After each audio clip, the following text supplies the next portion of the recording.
बाबा ओम शांति। आज 6 दिसंबर 2023 की मुरली है। बाबा कह रहे, मीठे बच्चे, मैं तुम्हें फिर से राजयोग सिखलाकर राजाओं का राजा बनाता हूं। इस फिर से शब्द में ही सारा चक्र समाया हुआ है। बाबा राजयोग सिखला के राजाओं का राजा बनाते हैं, लेकिन बाबा ने कहा फिर से, मतलब ये चक्र में बार बार होता है, हर कल्प में होता है। और आगे मेरे बाबा प्रश्न पूछ रहे हैं कि बाबा भी प्रबल है तो माया भी, दोनों की प्रबलता क्या है? उत्तर बतलाते हैं मेरे बाबा कि बाबा तुम्हें पतित से पावन बनाते हैं। पावन बनाने में बाबा प्रबल है, इसलिए बाबा को पतित पावन सर्वशक्तिवान कहा जाता है। और माया फिर से पतित बनाने में प्रबल है। सच्ची कमाई में ग्रहचारी ऐसी बैठती है जो फायदे के बदले घाटा हो जाता है। विकारों के पीछे माया तवाई बना देती है। इसलिए बाबा कहते हैं, बच्चे देही अभिमानी बनने का पुरुषार्थ करो, यानी आत्म अभिमानी बनने का पूरा पूरा पुरुषार्थ करना है। गीत है, हमें उन राहों पर चलना है। ओम शांति। तुम बच्चों को कौन सी राहों पर चलना है? जरूर राह बताने वाले होंगे। मनुष्य गलत रास्ते पर चलते हैं तब तो दुखी होते हैं। अभी कितने दुखी हैं क्योंकि उनकी मत पर नहीं चलते, सब उल्टी मत पर चलते आए हैं। जब से उल्टी मत देने वाले रावण का राज्य शुरू हुआ है। बाबा समझाते हैं, तुम इस समय रावण की मत पर हो, तब हर एक का ऐसा बुरा हाल हुआ है। रावण की मत पर है तभी तो इतना बुरा हाल हुआ है सबके सबका। सब अपने को पतित कहते भी हैं। गांधी बापू जी भी कहते थे कि पतित पावन आइए। गोया हम पतित हैं, इसका मतलब यही ना हुआ कि हम पतित हैं तब तो पतित पावन को बुलाते हैं। परंतु कोई भी समझते नहीं कि हम पतित बने कैसे, क्या हुआ जो हम पतित हो गए। चाहते हैं भारत में राम राज्य हो, परंतु बनाएगा कौन? गीता में बाबा ने सब बातें समझाई हैं, परंतु गीता के भगवान का ही नाम उल्टा लगा दिया है। बाबा समझाते हैं, तुमने क्या कर दिया है? क्राइस्ट के बाइबल में पोप का नाम डाल दें तो कितना नुकसान हो जाए। ये भी नाटक है। बाबा बड़े से बड़ी भूल समझाते हैं। ये आदि मध्य अंत का ज्ञान गीता में है। बाबा समझाते हैं, मैं तुमको फिर से राजाओं का राजा बनाता हूँ। तुमने 84 जन्म कैसे लिए ये तुम नहीं जानते हो। हम बताते हैं, बाबा बताते हैं, हमें कुछ भी मालूम नहीं है। हम तो बस इस एक जन्म को ही सब कुछ समझ लेते हैं। ये कोई भी शास्त्र में नहीं है। शास्त्र तो अनेक हैं, भिन्न भिन्न मतें हैं। गीता मतलब गीता, जिसने गीता गाई है उसने ही राय दी है। कहते हैं, मैं तुमको राजयोग सिखाने फिर से आया हूँ। तुम पर माया का परछाई पड़ गया है, अभी फिर से मैं आया हूँ। गीता में भी कहते हैं कि हे भगवान फिर से गीता सुनाने आइए, अर्थात फिर से गीता का ज्ञान दीजिए। गीता में ही ये बात है कि आसुरी सृष्टि का विनाश और दैवी सृष्टि की स्थापना फिर से होती है। फिर जरूर कहेंगे, ये फिर कहना भी जरूरी है। गुरु नानक फिर से आएंगे अपने समय पर, चित्र भी दिखाते हैं। श्री कृष्ण भी फिर से वही मोर मुकुट वाले होंगे। तो ये सब राज गीता में है, परंतु भगवान को बदल दिया है, मूल भगवान को ही बदल दिया। हम ऐसे नहीं कहते कि गीता को नहीं मानते, परंतु उसमें जो ये उल्टा नाम मनुष्यों ने डाल दिया है उसको बाबा आकर के सीधा करके समझाते हैं। ये भी समझाते हैं कि हर एक आत्मा में अपना अपना किरदार नूंधा हुआ है, सब एक समान नहीं हो सकते। जैसे मनुष्य मतलब मनुष्य, वैसे आत्मा मतलब आत्मा, परंतु हर एक आत्मा में अपना किरदार भरा हुआ है। ये बातें समझाने वाले बड़े बुद्धिमान चाहिए। बाबा जानते हैं कौन समझा सकते हैं, कौन सेवा करने में समझदार है, किसी की लाइन क्लियर है, किसी का बुद्धि में बहुत ज्यादा स्पष्टता होती है तो वो समझा सकते हैं, किसी भी पहलू से बात घुमाएंगे तो वो उसको पकड़ लेंगे। तो देही अभिमानी रहते हैं, वो हमेशा क्या रहते हैं, आत्म अभिमानी बने रहते हैं। सब तो परिपूर्ण देही अभिमानी नहीं बने हैं, पूरा परिपूर्ण तो नहीं हुए, लेकिन ज्यादातर समय उनका आत्म अभिमानी में की अवस्था में रहता है। ये तो अंत में परिणाम होगा, परिणाम का पता तो अंत में होगा। इम्तिहान के दिन जब नजदीक होते हैं तो मालूम पड़ जाता है कि कौन कौन पास होंगे। इम्तिहान जब नजदीक होना सर पर हो तो पता चलने लगता है कि किसका क्या लक्षण दिख रहा है। तो शिक्षक भी समझ सकते हैं और बच्चे भी समझते हैं कि ये सबसे तीखा है। वहां तो ठगी आदि भी हो सकती है, लौकिक परीक्षाओं में तो बहुत ठगी होता भी है, लेकिन यहाँ तो ये बात हो न सके। इस परीक्षा में, इस ज्ञान में ये सोचना भी कि यहाँ पर भी कुछ सेटिंग हो जाएगा, कुछ चीटिंग कर लेंगे, नहीं हो सकता है। यहाँ 100% सटीक ज्ञान ही काम करेगा और अभ्यास काम करेगा। बाबा की याद में रहने का अभ्यास, आत्माभिमानी होने का अभ्यास, एक क्षण में अशरीरी बनने का अभ्यास, और इन सब अभ्यास को करने के लिए परमात्मा का ज्ञान। तो ये दोनों रहेगा तो ये होगा। यहाँ कोई भी ऊपर नीचे ठगी का, चीटिंग का ऑप्शन जगह नहीं। ये तो नाटक में नूंद है, कल्प पहले वाले ही निकलेंगे। हमें पता चलता है सेवा की रफ्तार, सेवा का जो रफ्तार है ना उसे पता चल जाता है। इस सच्ची कमाई में घाटा और लाभ, ग्रहचारी आदि आती है। चलते चलते टांग टूट पड़ती है।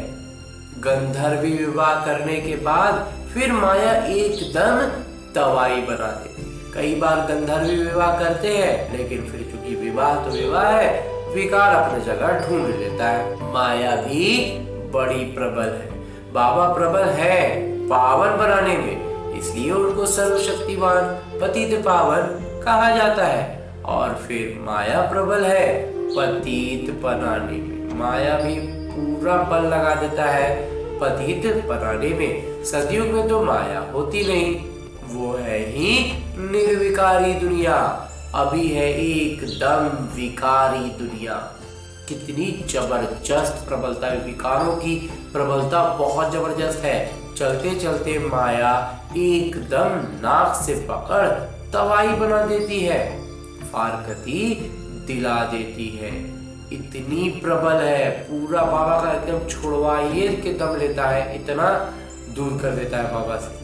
भल सर्वशक्तिमान परमपिता परमात्मा को कहते हैं, परंतु माया भी कम नहीं है। आधा कल्प उसी का तो राज्य चलता है, ये कोई थोड़े ही जानते हैं।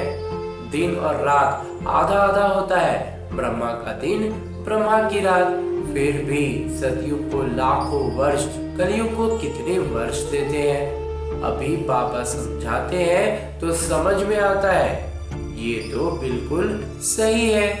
बाबा बैठ पढ़ाते हैं। कलयुग में मनुष्य थोड़े ही गीता का राजयोग सिखाए, राजाओं का राजा बनाएंगे।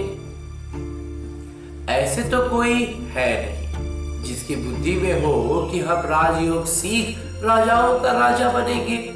वो गीता पाठशालाएं तो अनेक हैं, परंतु कोई राजयोग सीख राजाओं का राजा व रानी बन नहीं सकते। कोई भी परम उद्देश्य राजाई पाने का है ही नहीं, किसी को भी ये उद्देश्य है ही नहीं मन में। जो भक्ति मार्ग के हिसाब से भक्ति मार्ग की गीता पढ़ रहे हैं, वो कभी नहीं सोचते कि अब इसको पढ़ेंगे तो हम राजाओं के राजा बनेंगे। ऐसा कोई उद्देश्य उनके पास है ही नहीं। यहाँ तो कहते हैं हम बेहद के पिता से भविष्य सुख की राजाई पाने के लिए पढ़ते हैं। पहले पहले तो अल्फ पर समझाना है। गीता पर ही सारा मदार है। मनुष्यों को कैसे पता पड़े सृष्टि चक्र कैसे फिरता है, हम कहाँ से आए हैं, फिर कहाँ जाना है, कोई को पता नहीं है। कौन देश से आया कौन देश है जाना। गीत भी है ना, सिर्फ तोते मुआफिक गाते रहते हैं। बुद्धि जो आत्मा में है वो नहीं जानती कि हम जिसको हे परमपिता परमात्मा कहते हैं वो है कौन।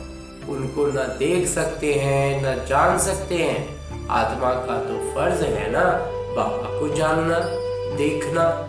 अभी तुम समझ गए हो कि हम आत्मा है, परमपिता परमात्मा हमको पढ़ाते हैं। बुद्धि कहती है बाबा आकर पढ़ाते हैं।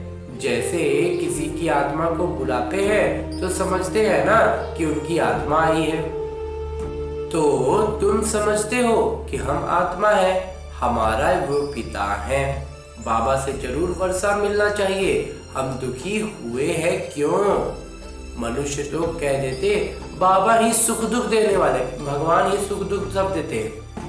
अनजाने में भक्ति में हमारी बुद्धि इतनी बुझी हुई है कि हम यही कह देते हैं कि सुख और दुख दोनों भगवान दे रहे हैं, लेकिन वास्तव में दुख कौन दिया है ये हम नहीं जानते। भगवान को गाली देते रहते हैं, भगवान तक को अपशब्द कह देते हैं। वो है आसुरी संतान। जैसे कल पहले कहा है वैसे कहते हैं। तुम अभी वास्तविकता में ईश्वरीय संतान बने हो, लेकिन जिनको बाबा का पर ज्ञान पर और बाबा पर पूरा पूरा निश्चय हो गया है ना, वो फिर सुख दुख दोनों भगवान देते हैं ऐसा नहीं मानते।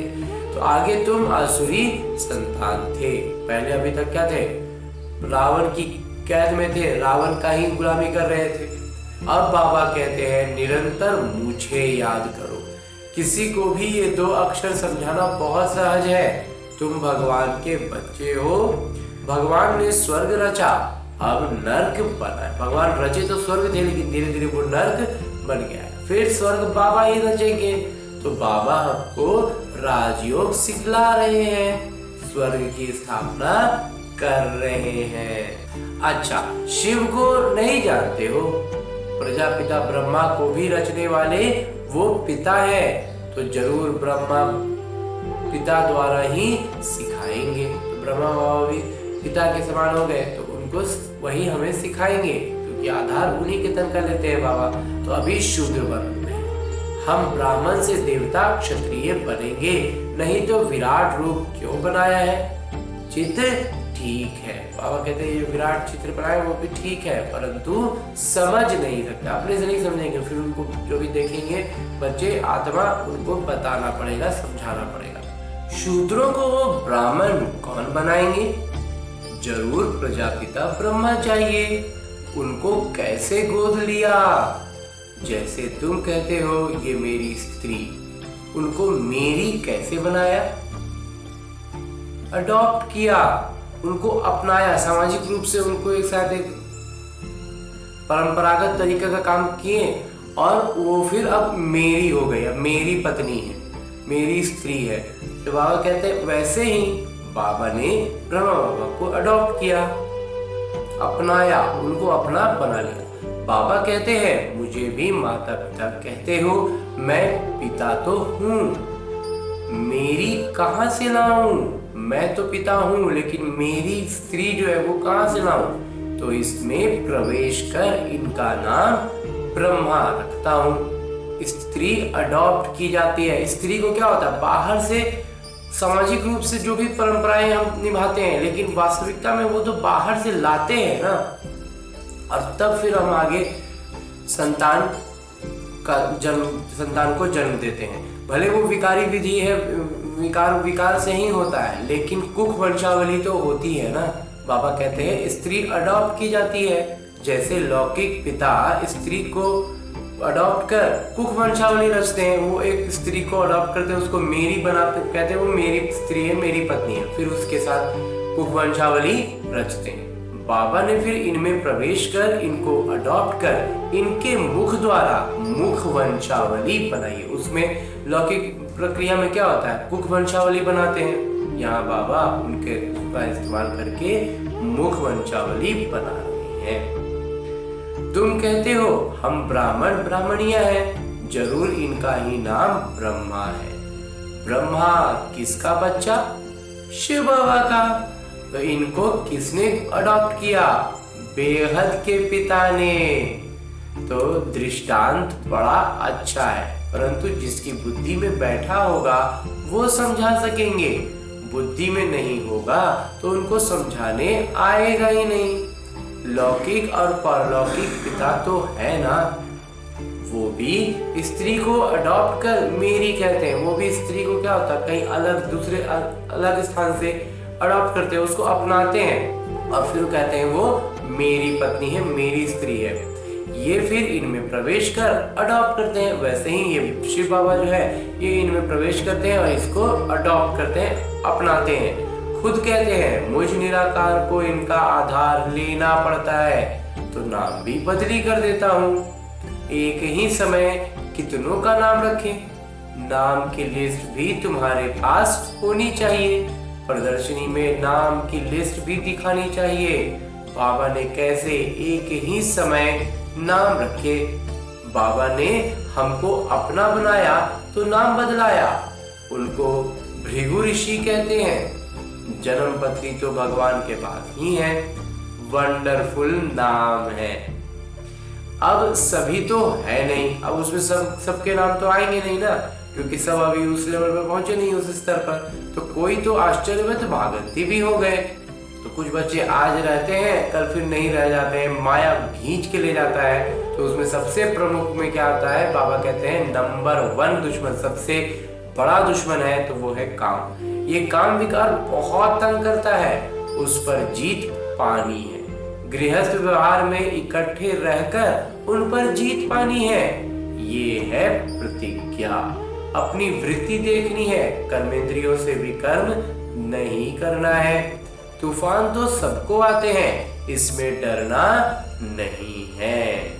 बाबा से बहुत बच्चे पूछते हैं ये धंधा करें व नहीं करें। अब ये बोला बाबा ये वाला व्यवसाय करें या नहीं करें।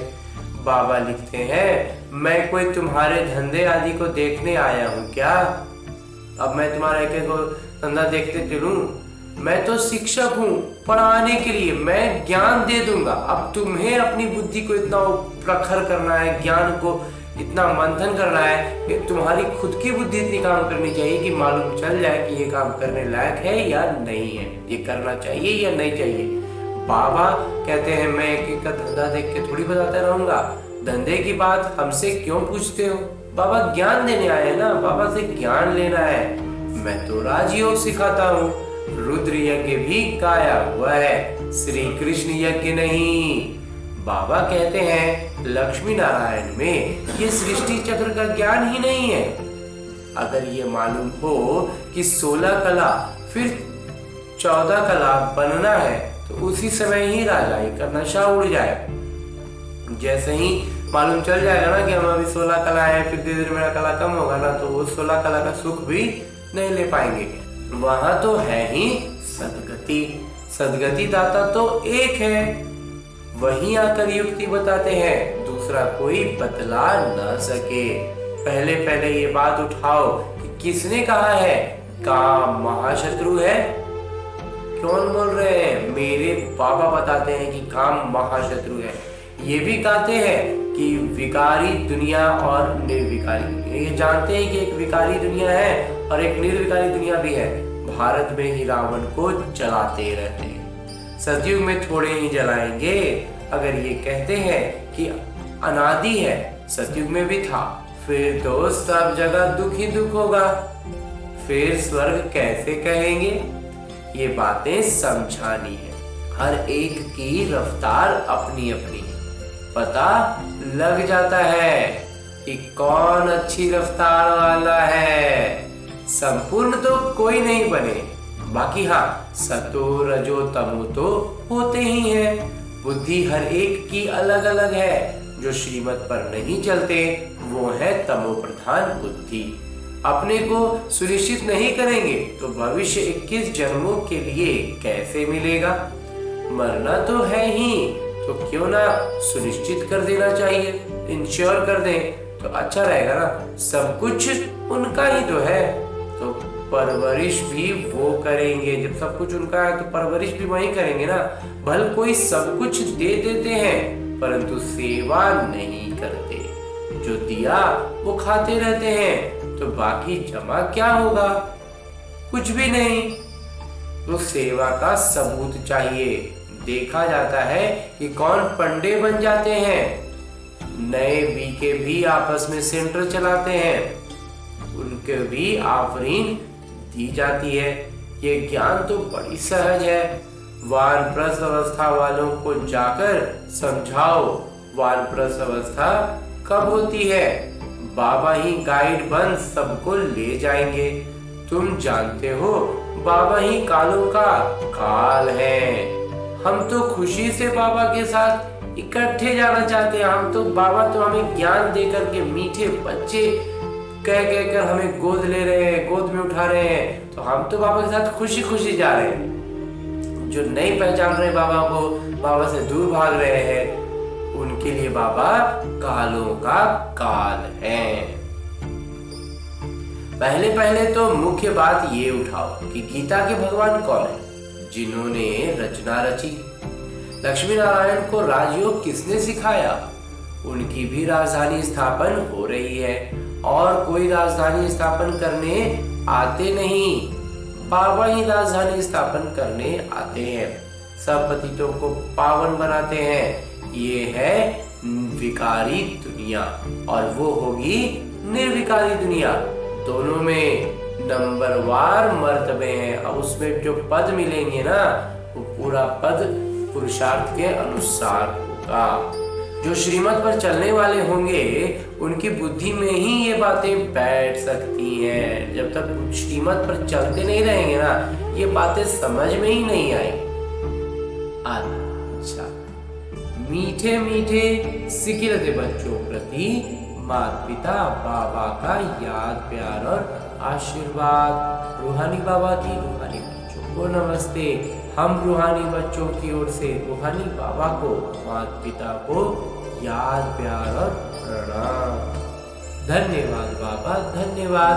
मुरली के लिए भी धन्यवाद और इस अनूठे अलौकिक ब्राह्मण जीवन के लिए भी बहुत बहुत बहुत धन्यवाद बाबा, बहुत धन्यवाद। और आज की मुरली से लिए गए वो प्रमुख बिंदु जिन्हें हमें अपने ब्राह्मण जीवन में धारण करने हैं, उनमें सबसे पहले है कि बुद्धि की लाइन सदा क्लियर रहे, बुद्धि में एकदम ज्ञान की स्पष्टता रहे। इसके लिए आत्माभिमानी रहना है। सच्ची कमाई में माया किसी प्रकार से घाटा न डाले, ये संभाल करनी है। पूरा हमारा कमाई एकदम बहुत गाढ़े पसीने की कमाई, वो कहते हैं ना, ये अलौकिक संपदा बाबा का ज्ञान से मंथन कर करके हमें जमा कर रहे हैं और उसमें ये घाटा हो जाएगा अगर हमने आत्माभिमानी नहीं रहे। शरीर के भान में जहाँ आए बस घाटा हो जाएगा। तो ये इस बात का संभाल करना है। कर्मेंद्रियों से कोई भी विकर्म नहीं करना है। सुनिश्चित करने के बाद सेवा भी जरूर करनी। जब सारा कुछ अपना सुनिश्चित कर दिए बाबा में, तो फिर बाबा कहते हैं सेवा भी करनी है, नहीं तो जो दिए वो यहीं पर खा पी के खत्म हो जाएगा, फिर उसका फल सतयुग में नहीं मिलेगा। और आगे मेरे बाबा वरदान दे रहे हैं। वरदान देते हुए मेरे बाबा कहते हैं, माया को दुश्मन के बजाय पाठ पढ़ाने वाली सहयोगी समझ, एक रस रहने वाले माया जीत भवा। माया आती है आपको पाठ पढ़ाने के लिए, इसलिए घबराओ नहीं, पाठ पढ़ लो। कभी सहनशीलता का पाठ, कभी शांत स्वरूप बनने का पाठ पक्का कराने के लिए ही माया आती है। इसलिए माया को दुश्मन के बजाय अपना सहयोगी समझो। तो घबराहट में हार नहीं खाएंगे। सहयोगी समझेंगे ना, तो उसके मौजूदगी में हार नहीं खाएंगे, उसको अपने हिसाब से सहयोगी बना लेंगे। तो पाठ पक्का करके अंगद के समान अचल बन जाएंगे। कभी भी कमजोर बन माया का आवाहन नहीं करो तो वो विदाई ले लेगी। वहां रहे भी तो उसको नेग्लेक्ट करना, जिसको कहते हैं ना, नजरअंदाज, हमको मतलब ही नहीं, तुम है नहीं है वो कोई फर्क नहीं पड़ रहा है, तो वो भी फिर विदाई लेके चला जाएगा। बोले यार रह के कोई फायदा नहीं हो रहा है, चला जाएगा। और अंत में स्लोगन है, मुरली का उपदेश है कि हर संकल्प में दृढ़ता की महानता हो तो सफलता मिलती रहेगी। हर संकल्प में दृढ़ता महानता का रूप है, और महानता का मतलब है सफलता मिलते रहना। और आज की मुरली के बाद मेरे बाबा अव्यक्त इशारे दे रहे हैं कि कभी बहुत ऊंची स्थिति, कभी नीचे की स्थिति में आना, अभी इस आने जाने के आवागमन के चक्र से मुक्त बनो। वे लोग जन्म मरण के चक्र से छूटने चाहते हैं, और आप स्मृति विस्मृति के आवागमन का जो चक्र है इससे मुक्त होने का पुरुषार्थ करो। सदैव अपने संपूर्ण स्वरूप का आवाहन करने से व्यर्थ बातों से स्वतः किनारा हो जाएगा और आप आवागमन से छूट जाएंगे। अच्छा, ओम शांति बाबा, ओम शांति।